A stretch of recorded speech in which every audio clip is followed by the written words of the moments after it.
we have to see how we could apply it to our avodas Hashem. And I'm taking most of this from this is a wonderful sefer. I totally recommend. I was going to say maybe your husband might have it in Hebrew. It's the Pri Tzaddik, Rev Tzaddik a coin. It has like 2-3 pages on the parsha. I'm telling you, you'll be very thankful to have it. I actually bought it exactly a year ago. Exactly a year ago. So it's basically talking about the encounter between Yaakov and Esau. Did I tell you guys this word? It's one of my favorite words. You're not allowed. It says you're not allowed to enjoy anything from this world without making a bracha. So what do? You see things. You might could be even your grandchild who's as cute as whatever. But you're not allowed to. So what do you do? So the answer, the Siftei Chachamim says there in the Gemara, that when you make a shahakol in the morning, which most people do, right? You have a drink in the morning. Keep it in mind that all the pleasure you're going to get that day is covered from this shahakol. Siftei Chachamim. I have on this Gemara.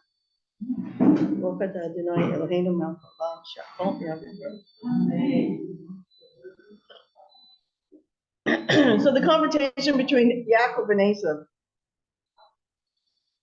is a pivotal time, not only for Yaakov and Esau, but for Bnei Israel, for all time, until today.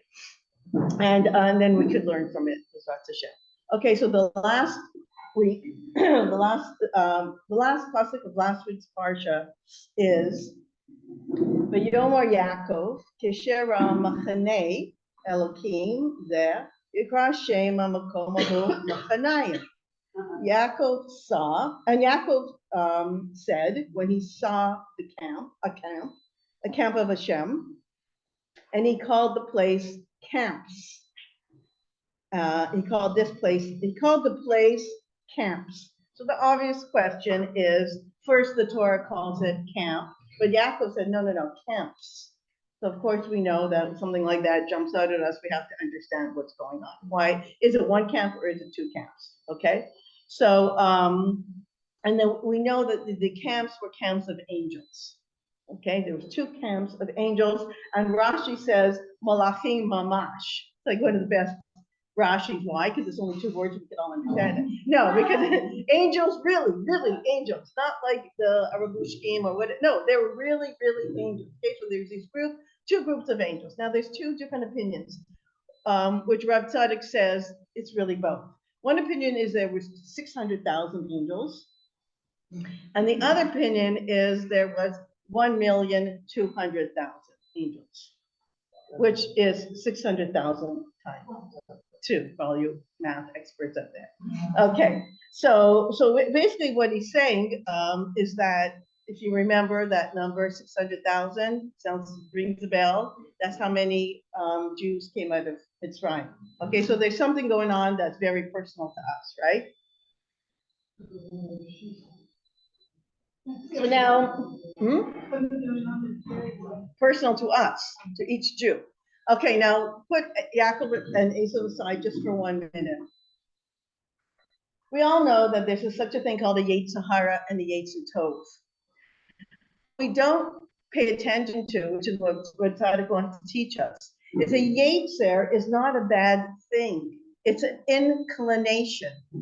It's an inclination. It's not a Dvar Ra. Dvar Ra is Dvar Ra. A bad thing is a bad thing. There's nothing you can do about it. It's a bad thing. But a Yetzer Hara is an inclination to bad, not necessarily bad. And in fact, he's going to teach you, this is what we're going to hopefully get out of this, is that it actually could be good and can help us in our avodas Hashem. And then I have this other sefer, which I also recommend.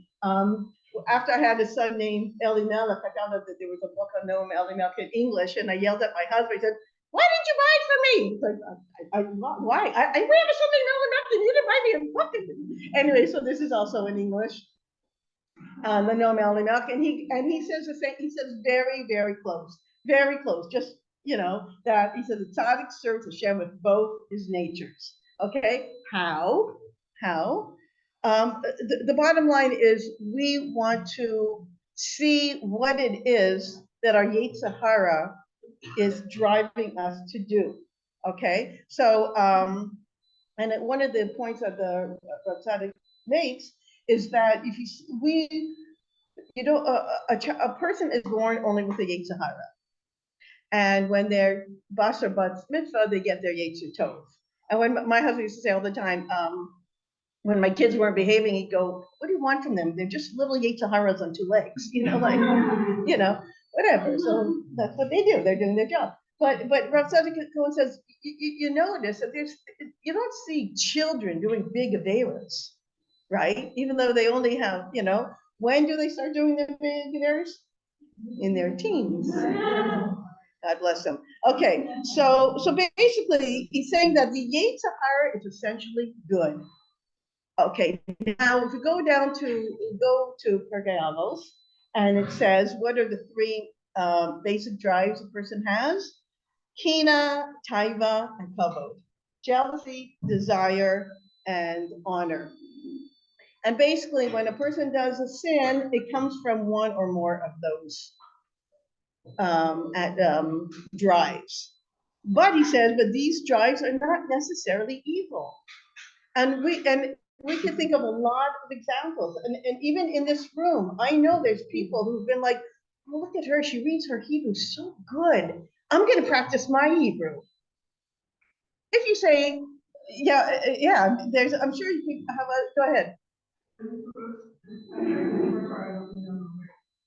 The word Ra, the root is the same root as Ra'eh, like we're in Ahadi,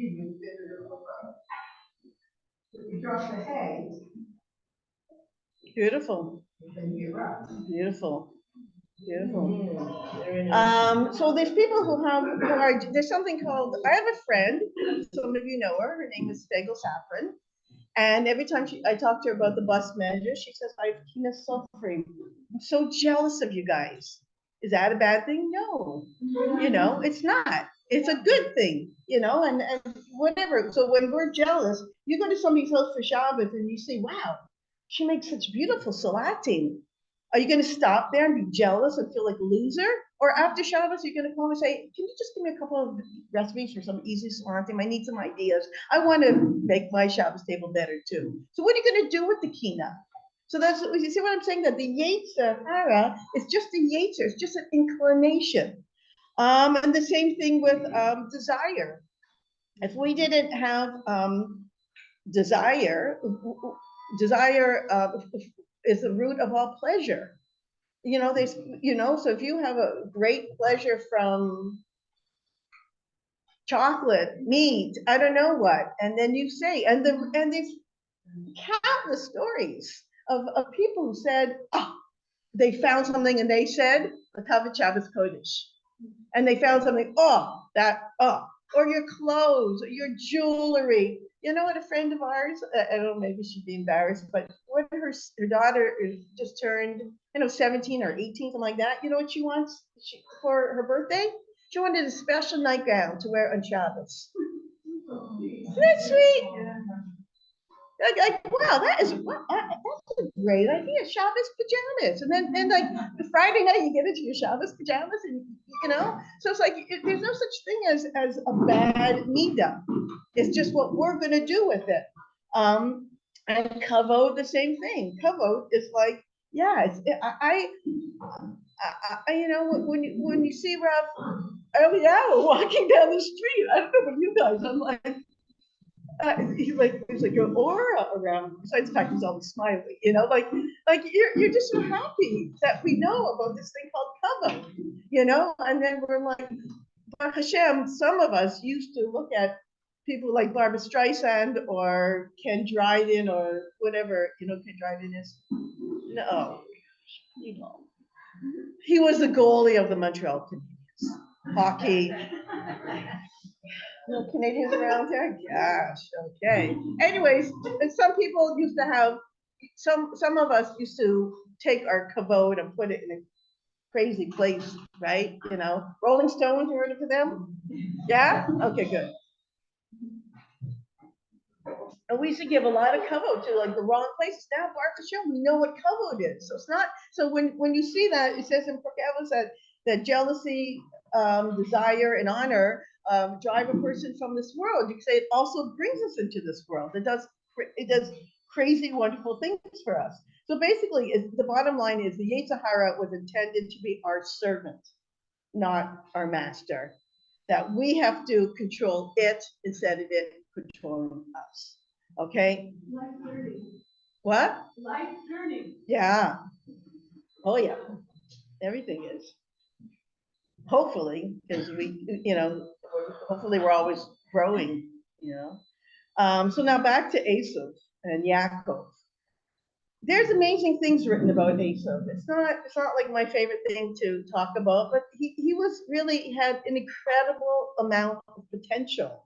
And this is not like somebody saying, oh, he was a nice guy. This is like from the Gemara, right? It says that, and basically Yaakov recognized Esav's extraordinary potential, and that Yaakov perceives Esav to have a neshama of a Talmud Chacham, and this is from the Gemara Chulin. Okay, so this is like he really had incredible potential. And then another incredible fact is that from the Ari is that one of my favorite people is Rebbe Meir from the Mishnah, and it said Rebbe Meir had a spark of none other than Esav. Yeah, so that's like, ooh. So it's not like Yaakov was like, blindly trying to maybe, get something accomplished with this guy. He wasn't. So basically, Yaakov devised a scheme to try and figure out where is Esav holding. They haven't seen each other 20 years. Basically, Esav had to, and Yitzchak caught this also when he gave them the brachas, that basically Esav can be successful if he goes and serves next to Yaakov. But as we know, very, very sadly, it didn't happen. And we're suffering till this day because of it. Maybe think about Ishmael. And the thing about Ishmael is maybe he did tshuva, but his children didn't.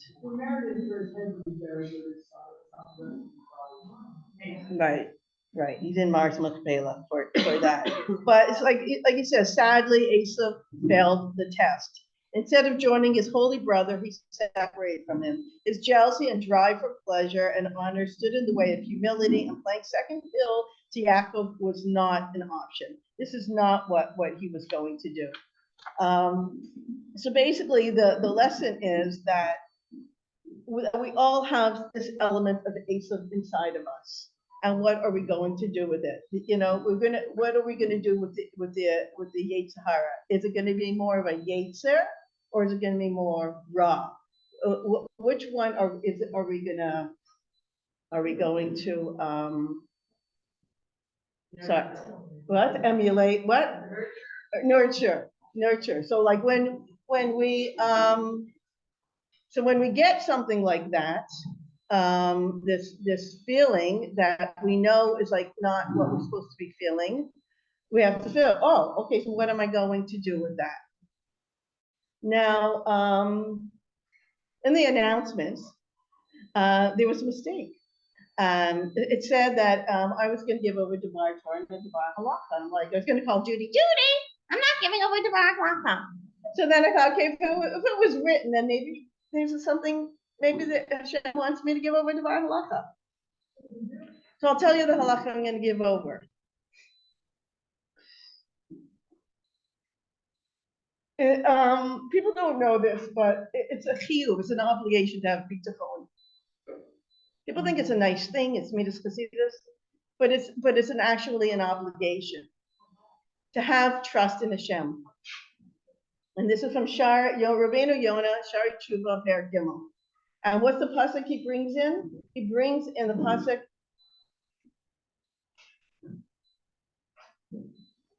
I'll tell you some good news. My son, who's a chayal, surprised us and came for Shabbos. You cannot imagine I have serotonin because two of my kids, most people, whatever, we have serotonin of it. I mean, you cannot even imagine. Basically. I kept trying to give him things. Ima, I'm okay. Ima, I'm fine. Do you want coffee? He goes, I can make my own coffee. I said, no, I just want you to make your own coffee because I want to know if you had to go get milk or whatever. But I'm going to talk about that in a second. But so the pasuk is from Shoftim that says when a person goes out to war, he shouldn't lo tira. He shouldn't be afraid. So it's like, wow, when a person goes out to war, sounds familiar? So you shouldn't be afraid. Okay, so what do you do if you're afraid? What do you do? Like here I'm giving you this whole beautiful thing about if you're jealous. Yeah, so what do you do when you're afraid? So there's two things. One thing, somebody could, if somebody knows this better than me, is I think they say is turn to Hashem. You're afraid? Be afraid of Hashem. Be afraid of that. And the other thing is, I don't like when people do this, but I'm going to do this. Okay, we're going to do an exercise. And I'm going to tell you why we're going to do this. It's because I did this and it worked. I promise you I did this. I pictured Rumi walking through the door. I pictured him with his all green. And I did this many, many times. Because I didn't know what to do with myself. You have to understand, everyone has a different situation. My situation is I had it, even if he's okay, and all these different things, and he's not inside us. I haven't seen him in a long time. I haven't seen him since before Sukkot. And there was no, so it was very hard not to see my son for so long. So I used to do this thing where I would literally picture him walking through the door. Okay, so I'm going to ask everybody to do this thing where you're going to close your eyes and I'm going to ask you also to smile. If you don't feel like smiling, just go like pretend, just go like this, because it's a proven thing that when a person does this, there's certain hormones that get released. Okay? Until you make. Yeah, exactly, but it's proven. So I want everybody now, we're going to close our eyes and smile and think of something, whatever is bothering you now, whether it's the hostages, whatever it is, and think something good. And B'ezras Hashem, we'll come back and tell each other about the thing that we imagined that actually happened. Okay? Don't forget to smile. I know it's hard.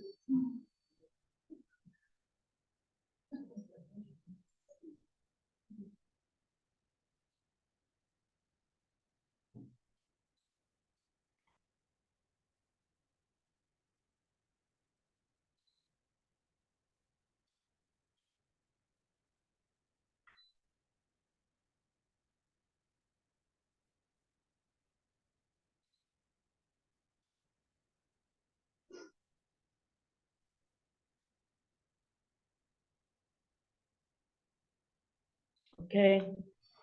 Thank you. Thank you. That was great, wasn't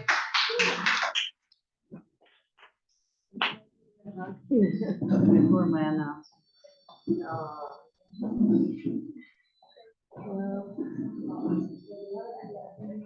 Okay. Thank you, Doba. My Thank you, announcement. Doba. So here I am.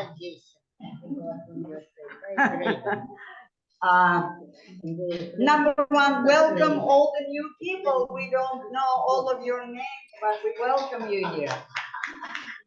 So hopefully during the day you will introduce yourself to us because we are running a little late.